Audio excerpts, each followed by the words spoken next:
ಜಾಲಿಯ ಮರದಂತೆ ಎಂಬ ಕೀರ್ತನೆಯನ್ನು ಪುರಂದರದಾಸರವರು ರಚಿಸಿದ್ದಾರೆ. ದಾಸರೆಂದರೆ ಪುರಂದರದಾಸರಯ್ಯ ಎಂದು ತಮ್ಮ ಗುರುಗಳಾದಂತಹ ವ್ಯಾಸರಾಯವರೆಂದರೆ ಹೊಗಳಿಸಿಕೊಂಡವರು. ಇವರನ್ನು ಕರ್ನಾಟಕ ಸಂಗೀತದ ಪಿತಾಮಹ ಎಂದು ಸಹ ಕರೆಯುತ್ತಾರೆ. ದಾಸ ಸಾಹಿತ್ಯದಲ್ಲಿ ಇವರ ಕೊಡುಗೆ ಅತ್ಯುತ್ತಮವಾಗಿದೆ. ಇವಾಗ ಜಾಲಿಯ ಮರ ಅಂದರೆ ಏನು? ಮುಳ್ಳುಗಳಿಂದ ಕೂಡಿರುವಂತಹ ಒಂದು ಮರ. ಇದು ದುಷ್ಟ ಜನರಿಗೆ ಅಂದರೆ ಕೆಟ್ಟ ಜನರಿಗೆ ಹೋಲಿಕೆಯನ್ನು ಮಾಡಲಾಗಿದೆ. ಜಾಲಿಯ ಮರರು ಅಥವಾ ಜಾಲಿ ಮರ ಹೇಗೆ ದುಷ್ಟ ಜನರಿಗೆ ಹೋಲಿಕೆ ಮಾಡಿದ್ದಾರೆ ಅಂತ ನಾವು ಈ ಕೀರ್ತನೆಯಲ್ಲಿ ಹೇಳುತ್ತಾ ಓದುತ್ತಾ ಮುಂದೆ ಹೋಗೋದ. ಇದು ಈಸಿಯಾಗಿ ಅರ್ಥ ಮಾಡ್ಕೋಬೇಕಂದ್ರೆ ಬನ್ನಿ. ಜಾಲಿಯ ಮರದಂತೆ ಧರೆಯೊಳಗೆ ದುರ್ಜನರು ಮೂಲಾಗ್ರ ಪರಿಯಂತೆ ಮುಳ್ಳು ಕುಡುಪಂತೆ. ಜಾಲಿಯ ಮರದಲ್ಲಿ ಅಂದರೆ ಮುಳ್ಳು ಕೂಡಿರುವಂತಹ ಒಂದು ಮರದಲ್ಲಿ ಇವಾಗ ಸ್ಕ್ರೀನ್ ಮೇಲೆ ತೋರಿಸುವಂತೆ ಹೇಗೆ ಬುಡದಿಂದ ತುದಿಯವರೆಗೆ ಮುಳ್ಳುಗಳಿಂದ ಕೂಡಿರುತ್ತದೋ ಹಾಗೆ ದುಷ್ಟ ಜನರು ಸಹ ಎಲ್ಲ ದುಷ್ಕರ್ಮಗಳಿಂದ ಕೂಡಿರ್ತಾರೆ. ಒಬ್ಬರು ಜನರಿಗೆ ಒಳ್ಳೆ ಅಂತೂ ಮಾಡೋದಿಲ್ಲ, ಕೆಟ್ಟದನ್ನೇ ಭಾವಿಸ್ತಾರೆ, ಕೆಟ್ಟದನ್ನೇ ಆಗಬೇಕು ಅಂತ ಅಂದ್ಕೊಳ್ಳೋರು. ಮೂಲಾಗ್ರ ಪರಿ ಅಂತಂದರೆ ನಮ್ಮ ಹೇಳ್ದಂಗೆ ಬುಡದಿಂದ ತುದಿವರೆಗೂ ಮುಳ್ಳಿರುತ್ತೆ. ಹಾಗೆ ದರೆಯೊಳಗೆ ದುರ್ಜನರು ಹೆಚ್ಚಿದ್ದಾರೆ. ದರೆ ಅಂದರೆ ಭೂಮಿ, ದುರ್ಜನರು ಅಂದರೆ ಕೆಟ್ಟ ಜನರು ಹೆಚ್ಚಿದ್ದಾರೆ. ಬಿಸಿಲಲ್ಲಿ ಬಲಲೆಯು ಬಂದವರಿಗೆ ನೆರಳಿಲ್ಲ, ಹಸಿದು ಬಂದವರಿಗೆ ಹಣ್ಣು ಇಲ್ಲ, ಕುಸುಮ ವಾಸನೆ ಇಲ್ಲ, ಕೂಡಲು ಸ್ಥಳವಿಲ್ಲ, ರಸದಲ್ಲಿ ಸ್ವಾದವು ವಿಷದಂತೆ ಇರುತ್ತಿಹ. ಬಿಸಿಲಲ್ಲಿ ಅಂದರೆ ಇವಾಗ ಯಾರೋ ಒಬ್ಬ ವ್ಯಕ್ತಿ ಕಷ್ಟ ಮಾಡಿಬಿಟ್ಟು ಕೆಲಸ ಮಾಡಿ ಬಂದಿರ್ತಾರೆ. ಆ ಕಷ್ಟ ಮಾಡಿಬಿಟ್ಟು ಕೆಲಸ ಮಾಡಿಬಿಟ್ಟು ತುಂಬ ಬಿಸಿಲಿದೆ, ಎಲ್ಲಾದರೂ ಒಂದು ಕಡೆ ಕುತ್ಕೋಬೇಕಪ್ಪ ಅಂತ ಅನಿಸುತ್ತೆ. ಕುತ್ಕೊಳ್ಳೋದಂತ ಈ ಮರದ ಹತ್ರ ಬರ್ತಾರೆ, ಜಾಲಿ ಮರದ ಹತ್ರ.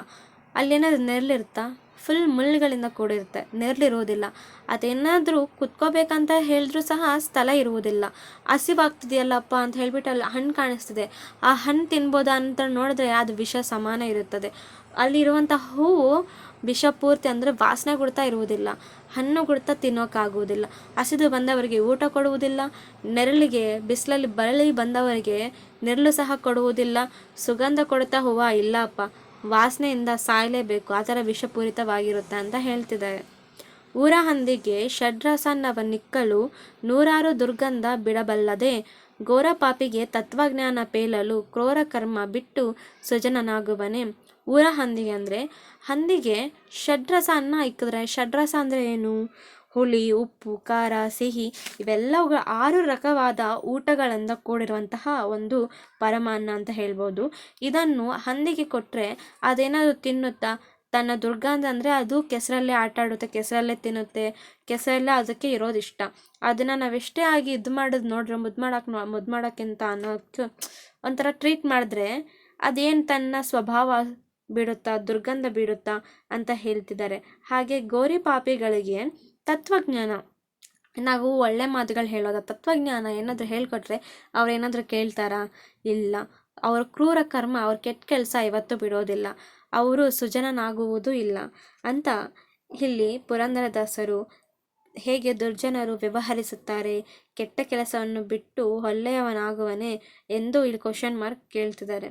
ಹಂದಿಗೆ ಹೇಗೆ ಷಡ್ರಸವನ್ನು ತಿಂದರೂ ದುರ್ಗಂಧವನ್ನು ಬಿಡುವುದೋ ಹಾಗೆ ಪಾಪಿಯಾದವನು ಯಾವ ತತ್ವಜ್ಞಾನ ಕೇಳಿದರೂ ಒಳ್ಳೆಯವನಾಗಲಾರ. ತನ್ನಿಂದ ಉಪಕಾರ ತೊಡಕಾದರೂ ಇಲ್ಲ, ಬಿನ್ನಾನದ ಮಾತಿಗೆ ಕೊನೆಯಿಲ್ಲ. ಅನ್ನಕ್ಕೆ ಸೇರಿದ್ದ ಕುನ್ನಿ ಮನವರಂತೆ ಇನ್ನಿವರ ಕಾರ್ಯವು ಪುರಂದರ ವಿಠಲ. ಮಾಡೋಕ್ಕೆ ಆಗೋದಿಲ್ಲ. ಹಾಗಂತ ಒಳ್ಳೆ ಮಾತುಗಳನ್ನು ಕೇಳ್ತಾರಾ? ಇಲ್ಲ. ಸರಿ ಮಾತಿನಲ್ಲಿ ಮಾತ್ರ ಭಿನ್ನಾನ ತೋರಿ ಮರುಳಿ ಮಾಡುವುದಕ್ಕೆ ಕೊನೆಯಿಲ್ಲ. ಧರೆಯಲ್ಲಿ ಅನ್ನಕ್ಕಾಗಿಯೇ ಬದುಕಿರುವ ನಾಯಿಯಂತಹ ಮನುಷ್ಯರು ಇವರು ಕೇವಲ ತಮ್ಮ ಸ್ವಾರ್ಥಕ್ಕಾಗಿಯೇ ಮಾತ್ರ ಬದುಕಿರುವವರು ಎನ್ನುತ್ತಾರೆ ಪುರಂದರದಾಸರು. ಹೇಗೆ ಒಂದು ಕೆಟ್ಟ ಸಮಾಜದಲ್ಲಿ ಅಂದರೆ ಕೆಟ್ಟ ಸಮಾಜ ಅಂತ ಹೇಳಕ್ಕಿಲ್ಲ, ಸಮಾಜದಲ್ಲಿ ಕೆಟ್ಟ ಜನರಿಂದ ಇಷ್ಟು ಒಳ್ಳೆ ಜನರ ಮೇಲೆ ದುಷ್ಪರಿಣಾಮ ಬೀಳ್ತಿದೆ. ಅವರಿಗೆ ಮಾಡೋರಿಗೆ ಪ್ರಶಸ್ತಿ ಅನ್ನೋದಕ್ಕಿಂತ ಫುಲ್ಲು ಫೇಮಸ್ ಹೆಚ್ಚು ಅಂತ ಹೇಳಲೇಬೇಕು. ಬಟ್ ಒಳ್ಳೆ ಮಾಡೋರಿಗೆ ಅವ್ರನ್ನ ಯಾರು ಗುರುತಿಸುವುದೂ ಇಲ್ಲ ಅಂತ ಇಲ್ಲಿ ಸಮಾಜದ ಕುರಿತು ವಿಮರ್ಶೆಯನ್ನು ಮಾಡ್ತಿರುವುದು ನೋಡ್ಬೋದು. ಕೀರ್ತನೆಗಳಲ್ಲಿ ಅನೀತಿ, ಅನಾಚಾರ, ಸುಳ್ಳು, ಕಪಟ, ಬೂಟಾಟಿಕೆ, ಡಾಂಬಿಕತೆ ಇವೆಲ್ಲವುಗಳ ಕುರಿತು ಟೀಕಿಸುತ್ತಿದ್ದಾರೆ ಪುರಂದರದಾಸರು. ಹಾಗೆ ಸತ್ಯಧರ್ಮ, ನೈಜ ನೀತಿ, ಜೀವನ ನಿಷ್ಠೆ, ಪ್ರಾಮಾಣಿಕತೆ ಮೌಲ್ಯಗಳನ್ನು ಅನುಸರಿಸಿ ಬದುಕುವವರಿಗೆ ಎಲ್ಲಿಂದಾದರೂ ಸಹ ಕಷ್ಟಗಳು ಸುಳಿಯಲ್ಲಿ ಸಿಕ್ಕೇ ಇರ್ತಾರೆ. ಹಾಗೆ ಅವ್ರನ್ನ ದುಷ್ಟ ಜನರು ಯಾವಾಗಲೂ ಶೋಷಣೆಯಿಂದ ಮಾಡ್ತಾನೆ ಇರ್ತಾರೆ. ಇದರಿಂದ ಪುರಂದರದಾಸರ ಈ ಚಿಕ್ಕ ಜಾಲಿಯ ಮರದಂತೆ ಎಂಬ ಕೀರ್ತನೆ ನಮಗೆ ಜೀವನ ಹೇಗೆ ಬದುಕಬೇಕು, ಹೇಗೆ ಬದುಕಬಾರ್ದು ಎಂಬ ವಿಷಯಗಳ ಕುರಿತು ಒಬ್ಬರಿಗೆ ಯಾವತ್ತೂ ಸಹಾಯ ಮಾಡಬೇಕು, ಯಾಕಂದರೆ ಒಬ್ಬರು ಸಹಾಯ ಮಾಡಿದ್ರೆ ಅವ್ರು ನಮ್ಮನ್ನ ನೆನಪಿಸ್ಕೊಳ್ತಾರೆ ಎಂಬ ಚಿಕ್ಕ ಚಿಕ್ಕ ವಿಷಯಗಳು ನಮಗೆ ಜೀವನ ಮೌಲ್ಯವನ್ನು ತಿಳಿಸ್ಕೊಡ್ತಿದ್ದಾರೆ. ಆದ್ದರಿಂದಲೇ ಮೊಲ್ಲಾಗಬೇಡ ಹೂವಾಗು ಎಂಬ ಆಶಯವನ್ನು ಈ ಕೀರ್ತನೆ ಒಳಗೊಂಡಿದೆ.